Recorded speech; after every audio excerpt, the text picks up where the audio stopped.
Hi, ఎలా ఉన్నారు? బాగున్నారా? నేను ఈరోజు వంట పెడుతున్నాను, చూసి నేర్చుకోండి.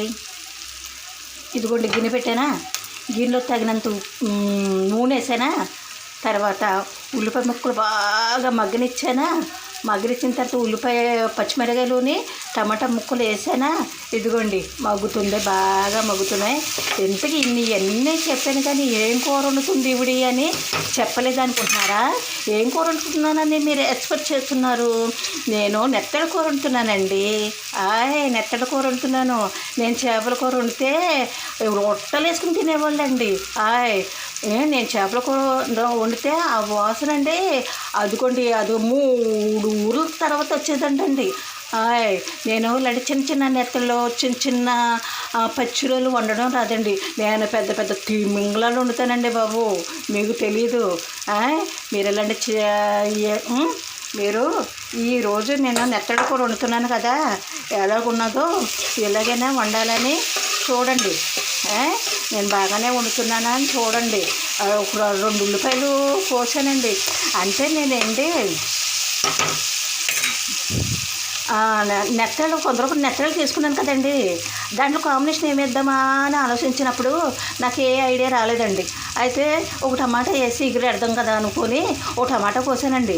4 పచ్చిమిరపకాయలు కోసానండి. 2 ఉల్లిపాయలు కోసానండి. మగ్గు పెట్టినానండి. అవునండి. తర్వాత అండి, మీరు ఈ వాసన మీ వరకు వస్తుందేమో కాల, భోజనానికి వస్తారేమో రాకండే. చూడండి కూర ఉల్లిపాయలు బాగా మగ్గుతున్నాయి కదా.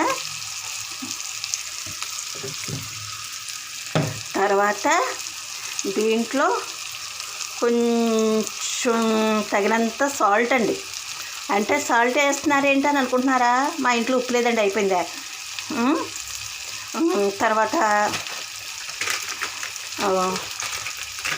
కొంచెం పసుపు,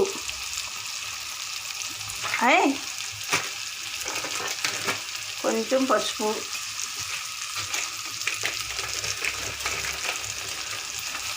కొంచెం కారం,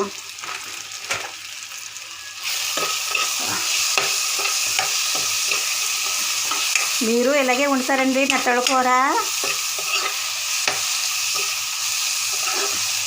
మీరు ఇంకా వెరైటీగా ఉంటే నాకు చెప్పచ్చు కదండి, కామెంట్లో పెట్టండి.